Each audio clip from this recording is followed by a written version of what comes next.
The UMD men's hockey team last weekend opened its season with a pair of wins, marking the first time the Dogs have gone 2-0 to start a year since the early 2000s. I've never thought in my whole life that I would be so thankful for some peace and quiet, Katie. It was loud here. More than 66,000 people showed up for this first ever regular season home game. Most of them Minnesota Vikings fans. We did have some Packers fans in the house today as well, but all of them have been waiting a long time, not only for this game, but for this building to finally be open.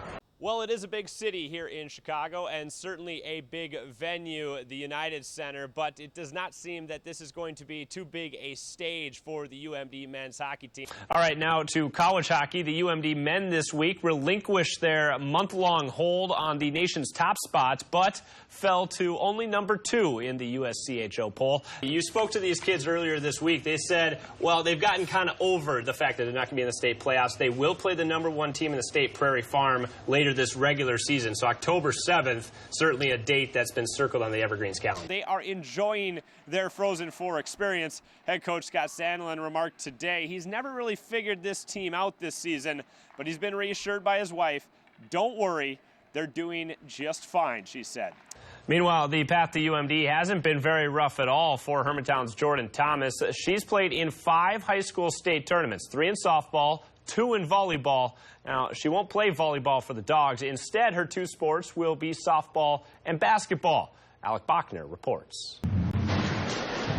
Yeah, Alec, this is one of those nights. You can sense the electricity already here at Amsoil Arena. They've given the student section thunder sticks for tonight's game, so they're already in their seats making some noise. We still got about 45 minutes to go before this game actually starts. The Moose Lake Willow River football team this season has outscored its opponents 112 to 45. The Rebels are 3-0, as you might expect with numbers like that, and ranked number 2 this week in Minnesota's Class 2A. All right, switching now to high school volleyball. Virginia's Lexi Ahrens last month verbally committed to play Division I college volleyball for North Dakota, but she is just a junior at Virginia, and as Alec Bachner found out, her bucket list with the Blue Devils is nowhere near complete right now.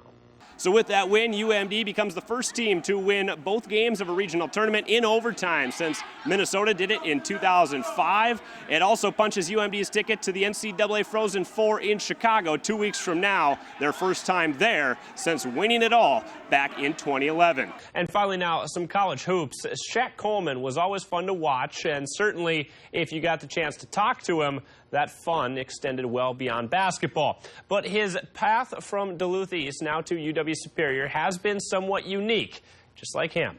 Tonight also, of course, Friday night, so that means some high school football. Our spotlight tonight will shine in 2 places. Proctor and Cloquet meet tonight in a battle of Minnesota state-ranked teams, as do Northwood and Prairie Farm in Wisconsin 8-man football. We'll have all the highlights and scores for you tonight at 10 o'clock. And welcome inside Amsoil Arena, which is home this weekend to Duluth's first ever matchup of the number 1 and number 2 men's college hockey teams in the nation. UMD is hosting North Dakota. UMD has been part of this game before, but the last time was in 1986. So this is certainly a special treat for Bulldog fans this weekend. He tries to leave there for Kotick. Kotick, a bad angle shot. Rebound and score! Riley Tufte's first as a Bulldog! He's a little more than halfway in now to his freshman season, and there's no question that Riley Tufte is figuring out college hockey. Score by Riley Tufte. Yeah, I think the main thing is just bearing down on my chances in practice, and that's really turned over to the games. But 8 years ago, hockey may have been the furthest thing from his mind. Got diagnosed when I was 11 years old. I didn't really know what was going to happen to me. Tufte had been diagnosed with type 1 diabetes, and he says right then he was faced with a choice. I mean, there's two things I could do is just, kind of let it be or really work at it and get, be a good diabetic and have it be good to your body. So Riley Tufte. Tufte went with the head-on approach, and this past June, he was a first-round NHL draft pick of the Dallas Stars. If I wasn't a hockey player, I don't know where I'd be with this disease. See, Tufte actually credits the sport he loves for helping to save his life. every day I was playing hockey. So it helps me out a lot with my blood sugar, helps me maintain it. And he can definitely play at a high level, as you've seen. So our biggest job is just managing that so he can continue to play at that high level. So if he's getting low, we don't want him to get so low that he does have to miss that shift. So we try to pay attention before it gets to a point where we have to do something more severe like sit down. The early diagnosis also forced Tufte to grow up a little quicker than most, and that is something teammates say is very noticeable, even now in college. The biggest, strongest kid in high school hockey, and then when you come here, it's not the same. So it takes time. He handled it the right way, I think, and now we're going to get to see the true Riley Tufte. So even though he can't change his diagnosis, Tufte is living proof it doesn't have to take away from the future. A player who's just all of a sudden red hot, Riley Tufte. I'll be a diabetic forever, and obviously I'm not happy with the diagnosis, but any person out there who has it, they can achieve their dreams too. Good evening, hockey fans, and welcome to AMSOIL Arena #1 and #2 for a second consecutive night. The UMD men's hockey team trying to do something it hasn't done since 1995. That is sweep the University of North Dakota in a regular season series. It's been since 1992. The Dogs have done it here in Duluth. And Carson Coleman with it now. A penalty coming up on North Dakota. Coleman shot and score! Carson Coleman with a short-handed goal. 2-on-2 battle there. It comes up the wall a little bit. Now pops free towards the center of the ice. Susi stepped up. It's kicked towards the blue line, but Susi does well to hold it in again. Now Thomas gives it to Susi. Susi scores! 2-0 UMD. Carson Susi is first of the year. And Osterberg will be able to clear this down. They got a 3-on-2 developing. Osterberg at the line, leaves it for Kuhlman. Kuhlman down low, back to Osterberg, they score! A short-handed goal for Kyle Osterberg. What a pretty tic-tac-toe play. It's 3-0. He spins a pass to the point. Molinar to Wolf. Wolf wants a lane, can't find one. Johnson tried to bait, but he scores! Adam Johnson! It's 1-0 UMD. Pionk able to keep that puck in nicely. Far side circle, going to drive behind the net. Actually stops there, far side corner. Now he chips it in behind. It comes out in front. And Tufte almost had a gift right in the slot there for UMD. Now it comes to Kuhlman. Kuhlman to Toninato. Score! Dominic Toninato. Oh, captain, my captain. It's 2-0.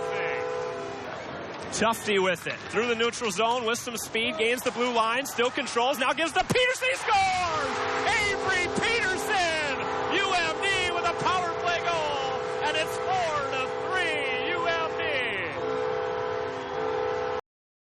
That bell when called upon. Bauerbach's pass, he's under pressure. Now he steps up, he escapes to his left, being chased around the midfield. He's got some space in front of him. 40, 35, 30, 25, and out of bounds. First down for Drew Bauer.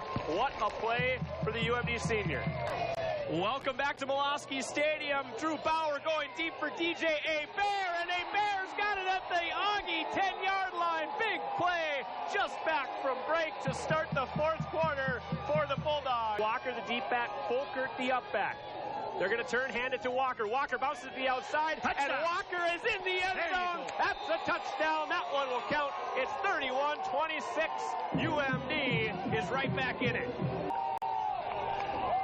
Turn around, handoff is to Walker. Walker up the middle, he scores a touchdown. It's a 5-yard touchdown for Darren Walker. Back-to-back scores for Walker, and UMD has its first lead of this football game. Jalen Jones now in the backfield for Bauer. He's going to look to pass, looking for Jason Baltz, and Baltz with a touchdown. 9 yards for the score. It's 6-0. UMD strikes first. Trying to get to 7-1. 5 wide receivers set now for UMD. 3rd down and 18 to go. They need the Bemidji State 40-yard line. Big play here for the Beavers defense. Down 2 scores in the fourth quarter. Bauer steps up. He's looking for it all. He's got Baltz behind the D. And that's a touchdown for Jason Baltz, his 3rd of the game. It is 40-18. UMD with a 59-yard catch and run. Bauer to Baltz.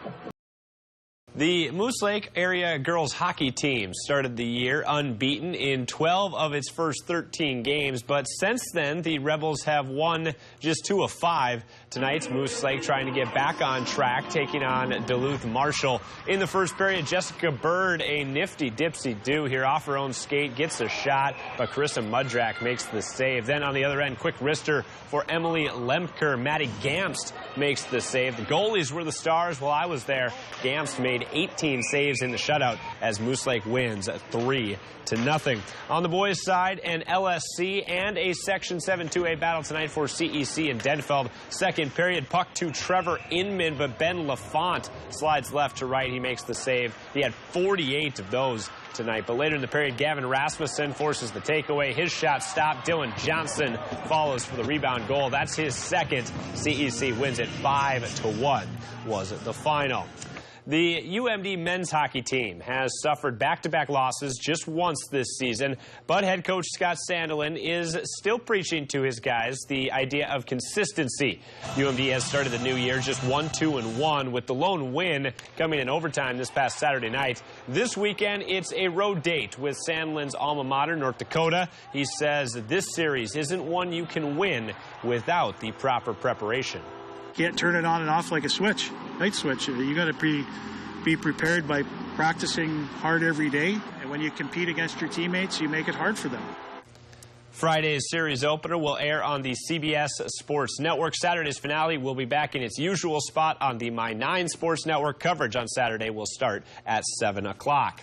The UMD women's team, meanwhile, if it's at all possible, was flying somewhat under the radar when it was just the 4th-ranked team in the nation. Now the Dogs are number 2, and I think the secret's out. UMD swept in-state rival Minnesota this past weekend and is now within striking distance of a WCHA title. The players know and accept the fact that from here on out, there's going to be a big target squarely on their backs. Everyone knows that we sweep golfers, so for other teams, like, they will try really, maybe even harder to beat us. In Division III, St. Scholastica senior Brandon Millen today was named to the D3Hockey.com National Team of the Week. He had 2 goals and 3 assists this past weekend in a win and a tie for the Saints. In the pros tonight, Minnesota gets a 4-3 win over Arizona. Nino Niederreiter had 2 goals. Jason Pominville, 3 assists in the win. To high school girls hoops. Twin Ports battle for Superior and Duluth Marshall. The Spartans started on an 8-0 run, but this is Rachel DeWitt from behind the arc. She cuts it to a 2-point deficit, and then Chloe Kintop coast to coast for Superior, up and in off the window. But here from the free throw line, that's Lydia Swanson for the Toppers. Grace Kirk scored 14. They win it 50-48 was the final. In the pros, Minnesota on the West Coast tonight in the second quarter right now against LA. Andrew Wiggins leading the way for the Wolves with 11 points. All right, turning now to football. Adrian Peterson is due a $6 million roster bonus in March and then another $12 million for the 2017 season. That has led to some speculation he won't be back with the Vikings next year. And today, Peterson on ESPN's First Take named some teams he might end up with if that happens. The New York Giants, Tampa Bay Buccaneers, and Houston Texans are all teams he mentioned. He did, though, say he'd rather end his career in Minnesota. The 31-year-old Peterson played only 3 games this season while dealing with a torn meniscus. That roster bonus, which would effectively keep him with the Vikings for next season, hits on March 11th. Meanwhile, Minnesota's division rival Green Bay this week continues to prepare for Sunday's NFC Championship game against Atlanta. The Falcons were the NFL's highest scoring team this regular season, so defensively, the challenges will be many for the Packers. The focus is always to try to make them one-dimensional. You know, a team that very balanced like this team is. You can't let them do everything they want to do. So we want to take something away. Which one, we don't know yet. And talking about the Packers offense, we talked yesterday about their wide receiver injuries. Jordy Nelson was a limited participant in practice. Geronimo Allison and Devontae Adams, though, did not practice. We'll know more as we get into tomorrow and Saturday about their status for this NFC Championship game. It's going to be a great weekend of football. Yes, it will. Packers and Falcons, 2 o'clock, and then Steelers and Patriots right after that in the AFC Championship game. Both be good. Thank you, Zach.